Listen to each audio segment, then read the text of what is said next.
প্রাচীর।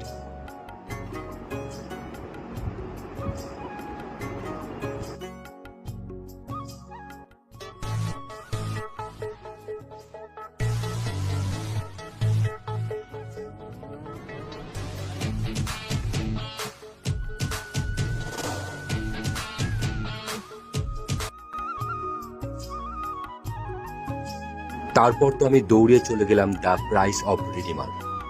তো বন্ধুরা, তোমরা দেখতেই পাচ্ছ। তারপর এখান থেকে আমি আমার ইকো পার্কে জার্নি শেষ করলাম। সো বন্ধুরা, ইকো পার্কে যতটুকু পারলাম ততটুকু তোমাদের দেখানোর চেষ্টা করলাম। ইকো পার্ক বড় এরিয়া বলে পুরোটা কভার করতে পারলাম না, তো নেক্সট টাইমের জন্য বাকি থাকলো।